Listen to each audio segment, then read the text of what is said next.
नमस्कार। आज के इस वीडियो में हम लोग डिस्कस करने वाले हैं लायोफोबिक सोल्स प्रिपरेशन। ये टॉपिक सेलेक्ट करने का रीज़न है कि ये नीट और जेई दोनों के सिलेबस में है। तो हम एक एक वर्ड पे डिस्कस करेंगे। लायोफोबिक क्या है, सोल्स क्या है, उनको कैसे प्रिपेयर करते हैं। शुरुआत करते हैं सबसे पहले टाइप ऑफ मिक्सचर से। तो आपके सामने मैंने 3 चैम्बर बनाए हैं। फर्स्ट वाले चैम्बर में मैं बहुत छोटे पार्टिकल डाल रहा हूँ, small particles, very small particle. Particle का साइज़ कितना होना चाहिए? 1 नैनोमीटर से भी छोटा होना चाहिए। ऐसे छोटे छोटे पार्टिकल अगर हम लोग इस सॉल्वेंट में डालते हैं तो हमें देखने को मिलेगा equal distribution of particles.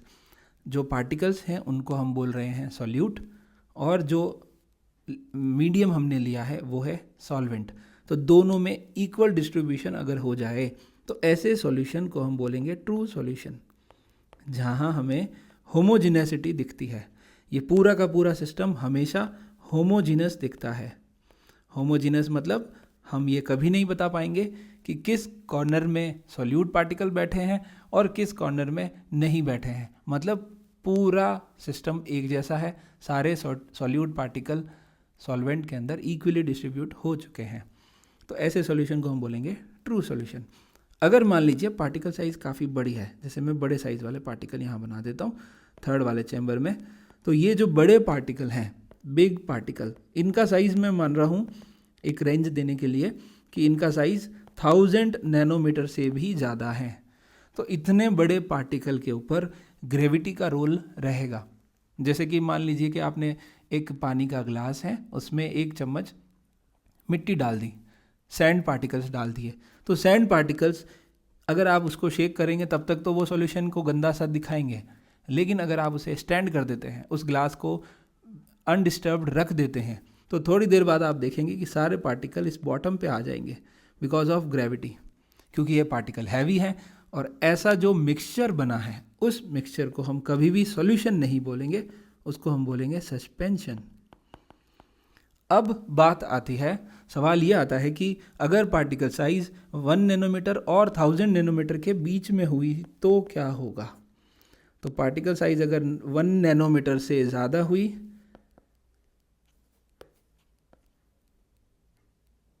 1 nanometre से ज़्यादा हुई और 1000 नैनोमीटर से कम हुई तो क्या होगा। तब हमें जो सॉल्यूशन मिलेंगे उन सॉल्यूशंस को हम बोलेंगे कॉलॉइड। तब हमें जो मिक्सचर मिलेंगे उन मिक्सचर्स को हम बोलेंगे कॉलॉइड या कॉलॉइडल सॉल्यूशन। ऐसे बोल सकते हैं कि ये जो कॉलॉइड हैं वो ट्रू सॉल्यूशन और सस्पेंशन के बीच की कोई कंडीशन है, जिसमें पार्टिकल साइज ना तो ज़्यादा बड़ा है और ना ही ज़्यादा छोटा है। अब ये जो कॉलॉइड है वो और ये ट्रू सॉल्यूशन, इनमें आपस में क्या डिफरेंसेस होते हैं उसका एक टेबल बनाया है मैंने छोटा सा।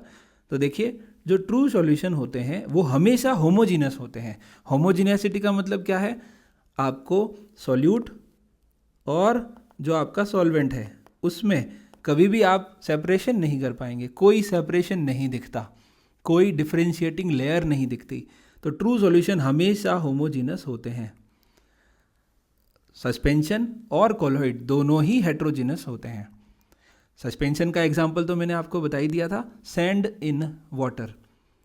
देखिए, मैं तीनों का एग्जाम्पल लिख देता हूँ, यहाँ लिख देता हूँ सैंड इन वाटर।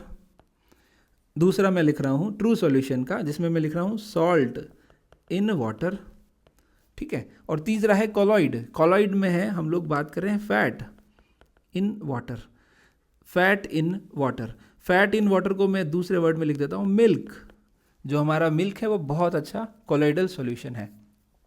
तो क्योंकि अगर हम लोग मिल्क की बात करें तो मिल्क में हमें ट्रांसपेरेंसी नहीं दिखती और ना ही हमें कोई पार्टिकल दिखता है।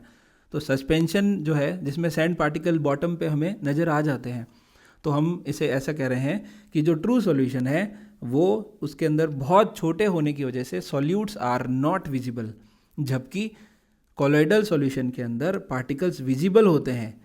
जैसे अगर दूध का ग्लास आपके सामने रखा है तो उस ग्लास के अंदर जो पार्टिकल घूम रहे हैं वो हमारी नेकेड आइज से हम लोग नहीं देख सकते, लेकिन अगर आप माइक्रोस्कोप का यूज़ करेंगे तो वो पार्टिकल आपको नज़र आएंगे। और सैंड पार्टिकल्स तो हम आँखों से देख ही सकते हैं। या चश्मा लगा के भी देख सकते हैं। ये जो थर्ड कंपैरिजन है, कोलॉइडल जो स्टेट है वो इंटरमीडिएट स्टेट है। किस किस के बीच में? मॉलिक्यूलर सॉल्यूशन स्टेट के बीच में और कोर्स सस्पेंशन के बीच का स्टेट है, उसको हम बोल रहे हैं कोलॉइडल स्टेट, जिसमें पार्टिकल साइज ना तो 1 नैनोमीटर से ज़्यादा छोटे हैं और ना ही 1000 नैनोमीटर से ज़्यादा बड़े हैं। दोनों के बीच की कंडीशन को हम बोल रहे हैं कोलॉइडल स्टेट। अब ये जो कोलॉइडल स्टेट है इसको थोड़ा सा डिटेल में देखते हैं। जिस तरह से किसी सॉल्यूशन के अंदर सॉल्यूट और सॉल्वेंट होता है तो दोनों को मिला के हम बोलते हैं सॉल्यूशन, उसी तरह जो सॉल्वेंट वाला पार्ट है उसको कोलॉइडल सॉल्यूशन के अंदर हम मीडियम नाम से बोलेंगे। इस वीडियो में आगे की तरफ हर बार मैं ये 2 टर्म यूज़ करूँगा, डिस्पर्शन मीडियम और डिस्पर्स्ड फेज। इसका मतलब क्या है? सॉल्वेंट और सॉल्यूट, जो कि हम सॉल्यूशन में पढ़ ही रहे थे। तो यहाँ क्या होगा, जो मीडियम है जिसके अंदर हम कुछ मिक्स कर रहे हैं, जिस मीडियम में कोलॉइडल सॉल्यूशन बन रहा है उसको हम बोल रहे हैं डिस्पर्शन मीडियम, और जो हमने सॉल्यूट की फॉर्म में डाला है उसको हम बोलेंगे डिस्पर्स्ड फेज। जैसे कि मिल्क का एग्जांपल अगर हम लें तो मिल्क में फैट इन वाटर होता है, तो वाटर जो है वो हमारा डिस्पर्शन मीडियम है और जो फैट है वो है डिस्पर्स्ड फेज। जो फैट ग्लोब्यूल्स की फॉर्म में है उसी को हम क्या कह रहे हैं? डिस्पर्स्ड फेज, और जो वाटर है उसको हम बोल रहे हैं डिस्पर्शन मीडियम। देखा जाए तो ये जो मीडियम है वो सॉल्वेंट ही है एक तरह से, लेकिन क्योंकि हमको ट्रू सॉल्यूशन नहीं मिल रहा इसलिए हम लोग कोलॉइडल सॉल्यूशन में सॉल्यूट को ही डिस्पर्स्ड फेज बोलेंगे और सॉल्वेंट को डिस्पर्शन मीडियम बोलेंगे।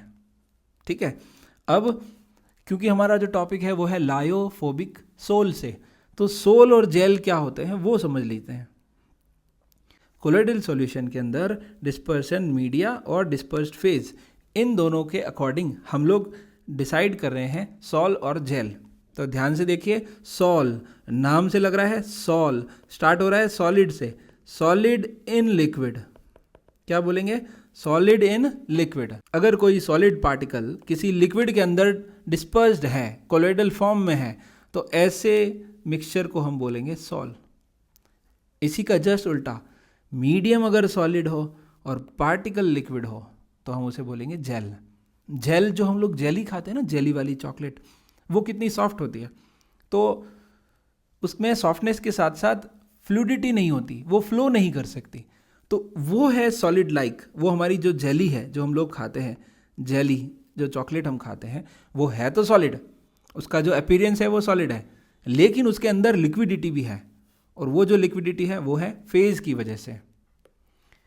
सोल के अंदर फ्लूइड्स होते हैं, मतलब फ्लो हो सकता है, जैसे मिल्क है,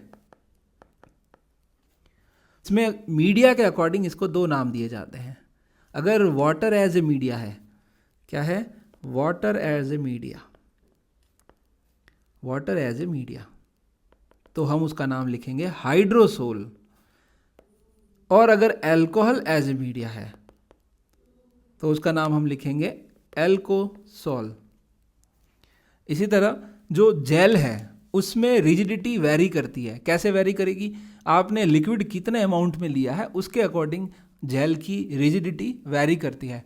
रिजिडिटी मतलब जो जेली हम लोग चॉकलेट खाते हैं वो सॉलिड अपीयरेंस उसका ज़रूर होता है, बट उसमें थोड़ा सा लिक्विडिटी ज़रूर होती है।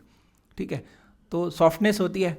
अब अगर लिक्विड बदल जाए, सॉलिड मीडिया भी बदल जाए, तो डिफरेंट कंपनीज़ की जो जेली आती है वो डिफरेंट अपीयरेंस होती है उसकी, different colour, different texture, different taste और डिफरेंट सॉफ्टनेस। तो वो बात यहाँ मैंने लिखी है, रिजिडिटी वेरीज, मतलब कुछ कंपनीज़ की जो जेली होगी वो थोड़ी ज़्यादा सॉफ्ट होगी और कुछ की थोड़ी ज़्यादा हार्ड होगी, तो वो वेरी करती है, डिपेंड करता है लिक्विड और सॉलिड कौन सा वाला लिया है आपने। बट जो जेल होते हैं वो फ्लो नहीं होते, वो सॉलिड के लाइक होते हैं, और जो सोल होते हैं वो फ्लूइडिटी होती है, वो फ्लो हो सकते हैं। ये तो था सिंपल सोल और जेल को समझने का तरीका।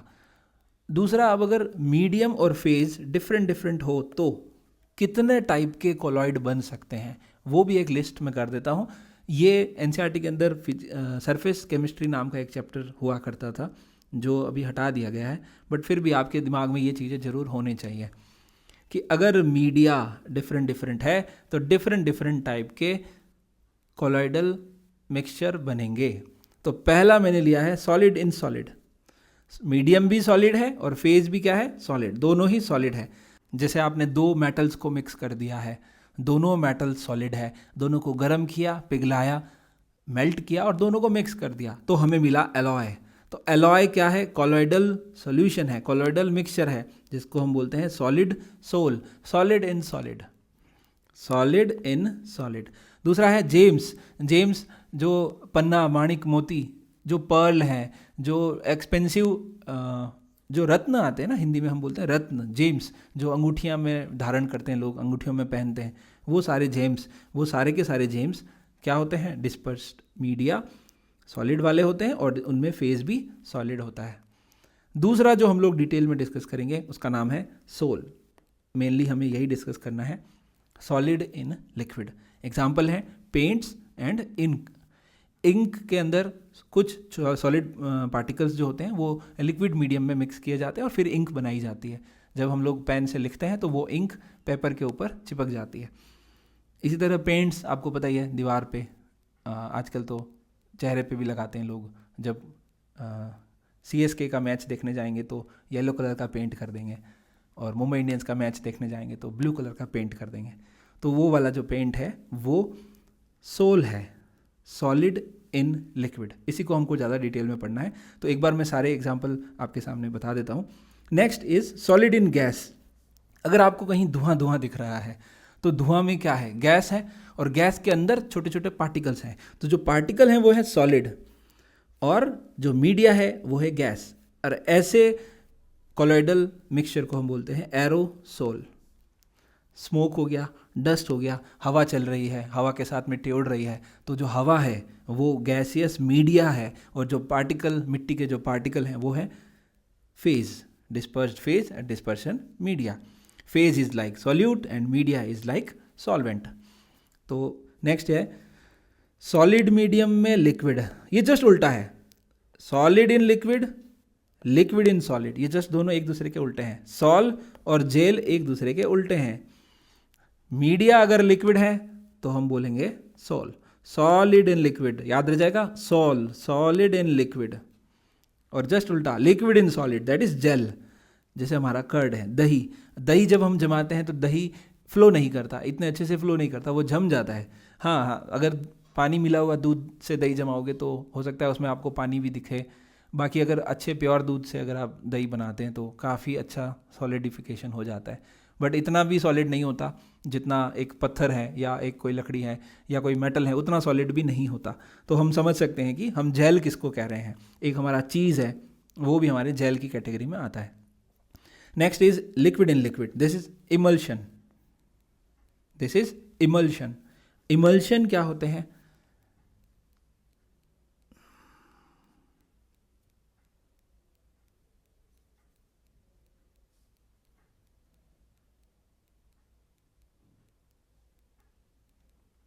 इमल्शन एक सोल का ही कैटेगरी है। देखा जाए तो दोनों में मीडियम लिक्विड ही है, बट डिफरेंस क्या है, फेज का। अगर फेज लिक्विड है, लिक्विड इन लिक्विड है, तो उसको हम बोल रहे हैं इमल्शन। एग्जाम्पल है milk and cream. Next is liquid in gas. अब आप सोचिए कि क्लाउड अगर हम सोचें तो क्लाउड एयर है, एयर के अंदर वाटर वेपर है, तो वो लिक्विड फॉर्म में जो वाटर वेपर एयर के अंदर घूम रही है उसको हम बोल रहे हैं क्लाउड, या नाम है लिक्विड एरोसॉल। ये है तो सॉल,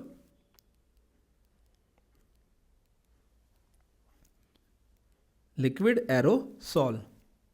इसी तरह फॉग, जो सर्दियों में कोहरा जम रहा है, उसमें भी एयर के अंदर वाटर वेपर कंडेंस हो रही है, उसको हम बोल रहे हैं फॉग। नेक्स्ट इज सॉलिड के अंदर गैस, जिसको हम बोल रहे हैं सॉलिड फॉर्म। दिल्ली वाले लोग इसको अच्छे से जानते होंगे। यमुना नदी के अंदर हमको बहुत सारे फॉर्म आजकल देखने को मिल रहे हैं, दैट इज़ सॉलिड फॉर्म। उसके अंदर मीडिया भी सॉलिड है और गैस जो है वो फेज की तरह है, इसलिए वो फॉर्म लाइक स्ट्रक्चर है, बट वो जम जाते हैं थोड़ी देर, अगर हम उनको फ्रीज करेंगे तो वो जम जाते हैं, थोड़े हैवी से होते हैं। दूसरा सॉलिड फॉर्म का एग्जांपल है ब्रेड, लावा।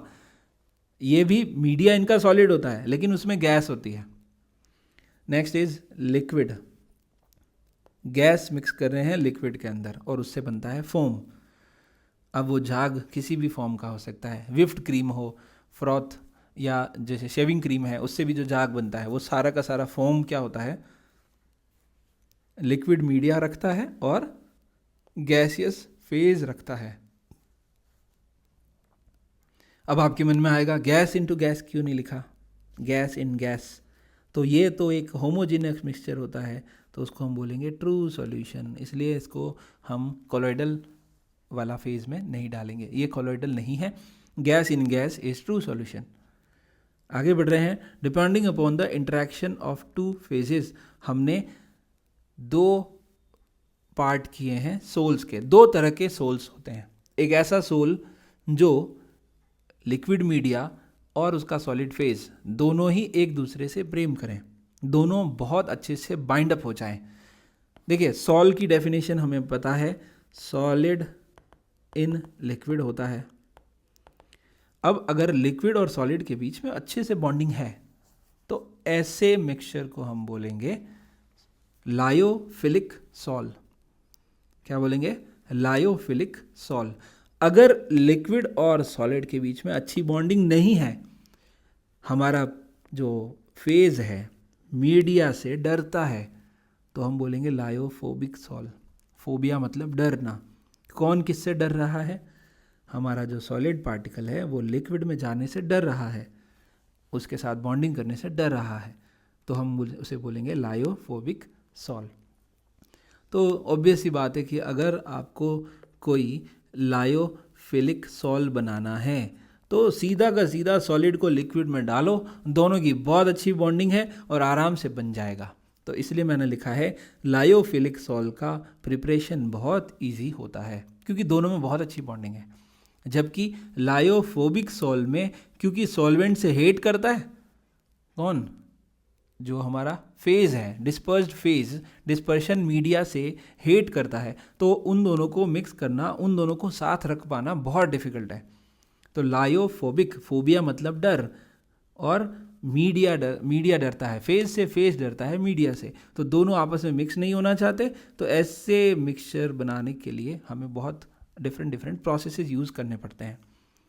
यहाँ हमने लिखा है only contact with dispersion medium needed. आपको बस इतना सा करना है कि सॉलिड जो फेज है उसे लिक्विड में मिक्स कर देना है और उन्हें शेक करना है और वो बन गया, तैयार हो गया लायोफिलिक सॉल। जबकि लायोफोबिक के केस में ऐसा नहीं है, हमें स्पेशल मेथड यूज़ करने पड़ेंगे और कभी कभी तो स्टेबलाइजर्स भी डालने पड़ेंगे। स्टेबलाइजर कौन, जो सॉलिड और लिक्विड मीडिया, सॉलिड फेज और लिक्विड मीडिया के बीच में दोस्ती करवा सकें, क्योंकि वो दोनों तो एक दूसरे से नफरत करते हैं।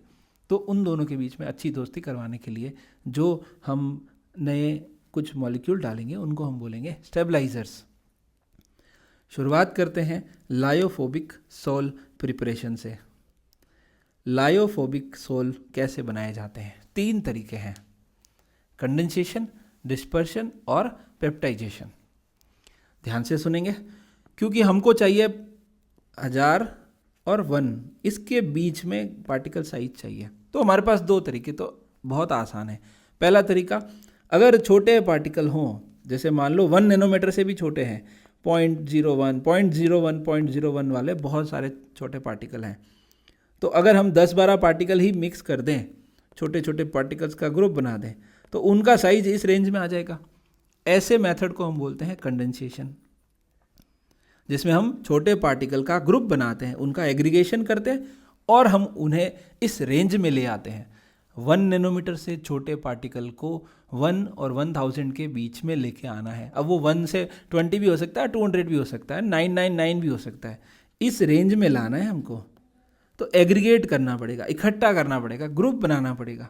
तो छोटे छोटे पार्टिकल्स को हम अगर कंबाइंड करेंगे, आपस में ग्रुपिंग करवाएंगे, ऐसी ग्रुपिंग या ऐसे एग्रीगेट्स करवाने का जो मेथड है उसको हम बोलते हैं कंडेंसेशन। मतलब छोटे पार्टिकल को बड़े में कन्वर्ट करें। इसका जस्ट उल्टा, बड़े पार्टिकल को छोटे में कन्वर्ट करें।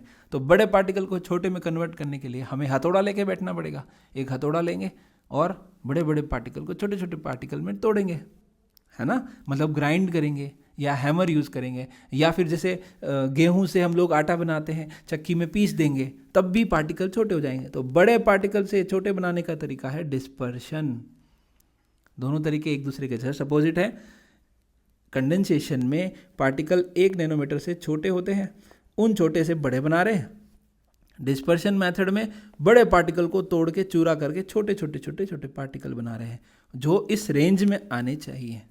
और तीसरा जो मेथड है पेप्टाइजेशन। पेप्टाइजेशन क्या होता है, जब हम लोग कोई रिएक्शन करवा रहे हैं और उसमें कोई प्रेसिपिटेट बन गया है, प्रेसिपिटेट हमेशा हैवी होता है तो वो नीचे बैठ जाता है, हमारे टेस्ट ट्यूब में, हमारे बीकर में वो नीचे जम जाता है, तो उसको वापस डाइजेस्ट करना है।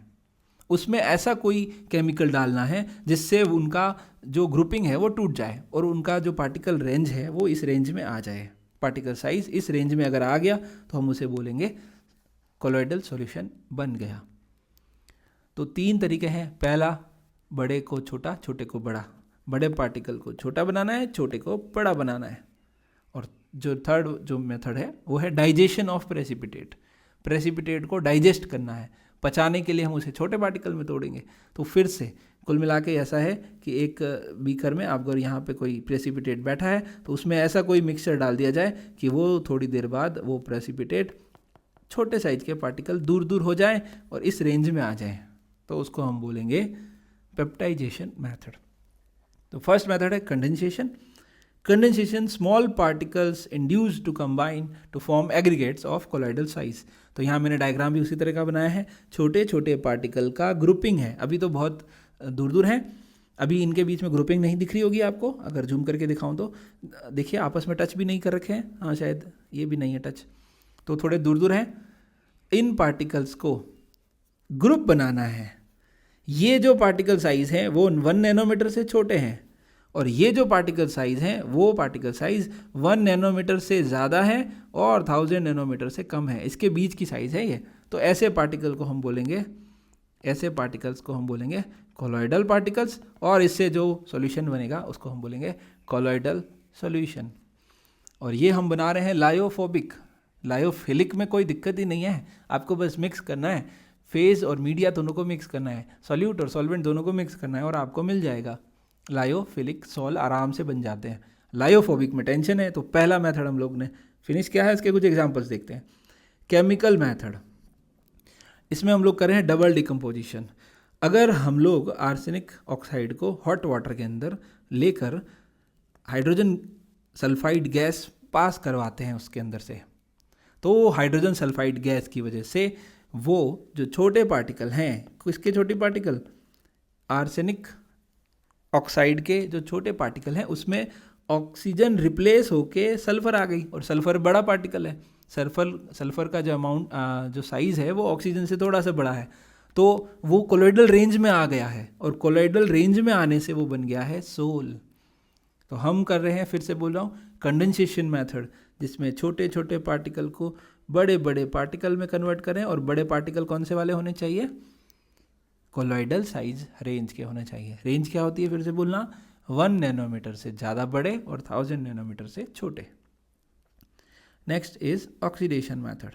ऑक्सीडेशन मेथड में भी हम लोग H2S, जिसकी स्मेल बहुत गंदी होती है, ऐसा बोलते हैं कि सड़े हुए अंडों जैसी गंध होती है इसकी, रोटन एग स्मेल, तो बहुत गंदी स्मेल होती है, इसको हम लोग SO2 के साथ पास करवाएंगे। तो ऑक्सीडेशन किसका हो रहा है, H2S का, SO2 का नहीं हो रहा।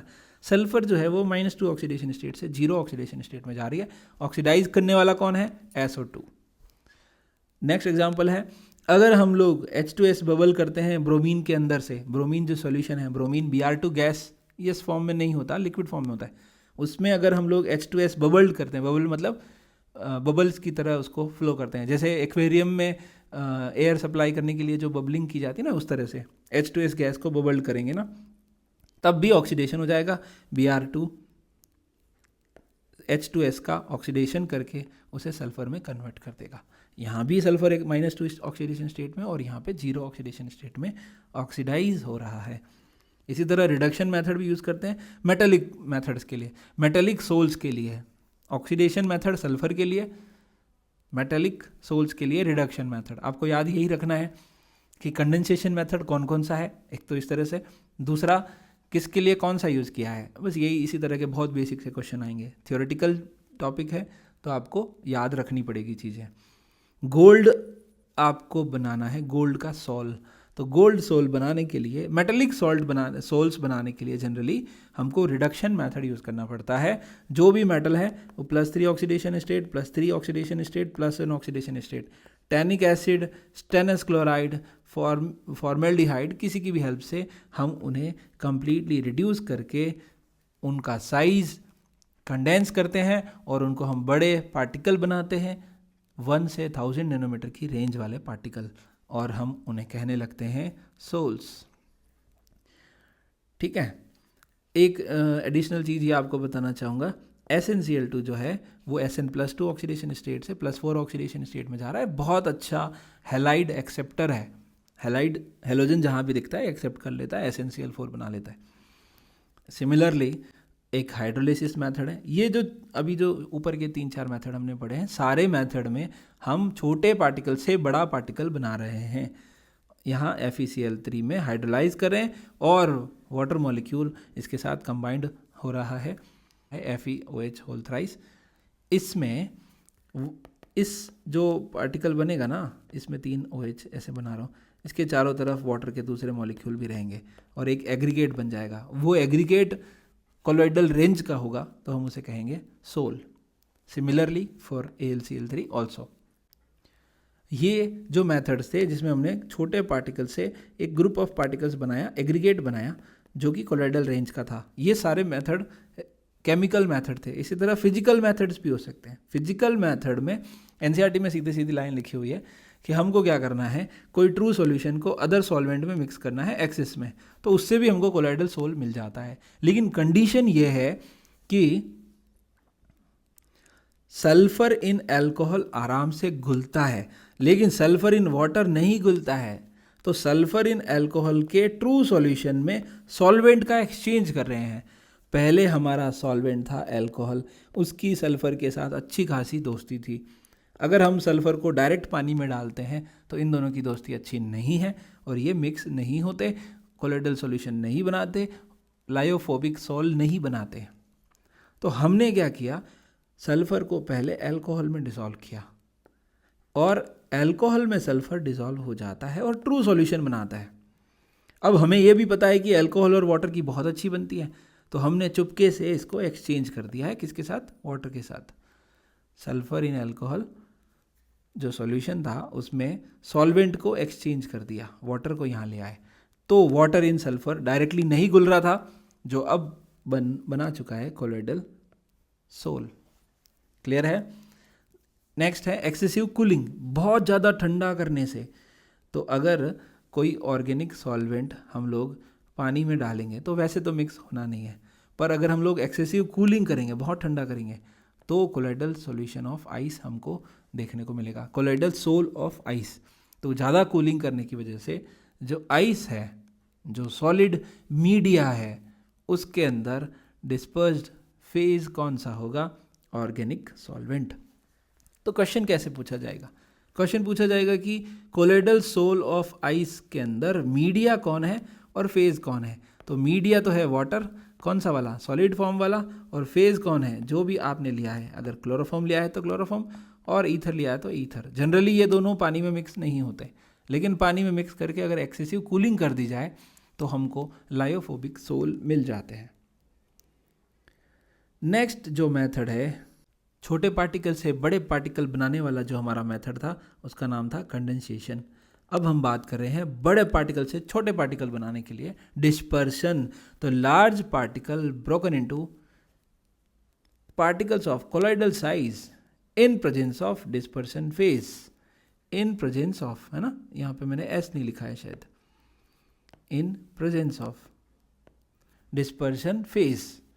तो ऐसे करने से बड़े पार्टिकल छोटे पार्टिकल में टूट जाएंगे, जिनकी रेंज होगी 1 से 1000। अब तक आपको याद हो जानी चाहिए, 1 से 1000 नैनोमीटर वाली जो रेंज होती है उसको हम बोलते हैं कोलॉइडल रेंज।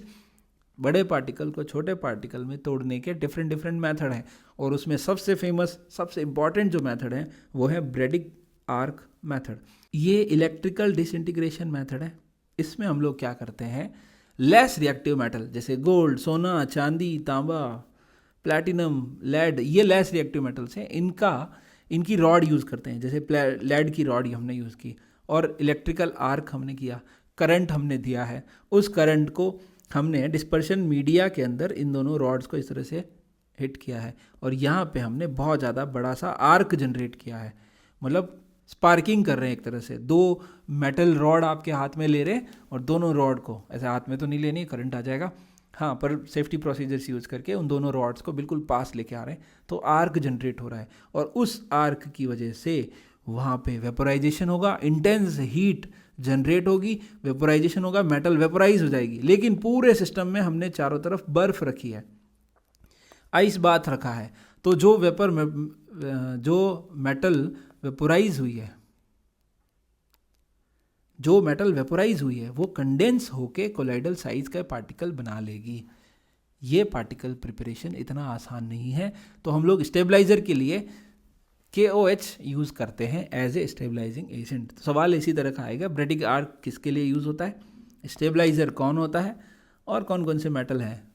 तो लेस रिएक्टिव मेटल के लिए यूज़ होता है पहले वेपोराइजेशन, दोनों रॉड को जैसे ही पास में लाएंगे वो आर्क जनरेट होगा, आर्क होगा तो बहुत ज़्यादा हीट जनरेट होगी, हीट जनरेट होगी तो मेटल वेपोराइज हो जाएगी, लेकिन आइस भरा होगा चारों तरफ, तो वो फिर से कंडेंस होके कोलॉइडल पार्टिकल का साइज गेन कर लेगी। ये जो मैकेनिकल डिस्पर्शन मेथड है, ये एक तरह से एक चक्की है, जैसे आटा चक्की होती है ना, गेहूं के दानों को बीच में अगर लगाएं, जैसे बड़े बड़े दाने यहाँ पे हों, और ये इधर घूम रहा है, जैसे मैंने एरो मार्क किया है, तो इधर जैसे ये वाला पार्ट इधर जा रहा है, ये इधर जा रहा है, जैसे हैंड रब कर रहे हो, ये एक आपका हाथ है, ये दूसरा हाथ है, और दोनों के बीच में पार्टिकल है, दोनों हैंड्स को एक अप एक डाउन इस तरह से रब कर रहे हैं हम लोग। ये वाला साउंड है ना, ये साउंड आता होगा। तो इस तरह से जब हम रब करते हैं, इन पार्टिकल, बड़े पार्टिकल आराम से पिस जाते हैं, जैसे गेहूं के दाने पिस जाते हैं, तो बड़े पार्टिकल अंदर जाते हैं और बाहर से इधर से छोटे पार्टिकल आ जाते हैं, और ये छोटे पार्टिकल कोलॉइडल रेंज के होते हैं। इस मैकेनिकल डिस्पर्शन मेथड वाली जो मिल है उसको बोलते हैं हम कोलॉइडल मिल या कोलॉइड मिल, और इस मेथड का use rubber, ink, paints, varnish बनाने में किया जाता है। सवाल यही पूछने वाला है वो, रबर, इंक, पेंट, वार्निश के लिए कौन सा मेथड यूज़ करते हैं। तो रबर, इंक, पेंट और वार्निश के लिए हम लोग मैकेनिकल डिस्पर्शन मेथड यूज़ करते हैं, बड़े पार्टिकल को छोटे पार्टिकल में तोड़ते हैं।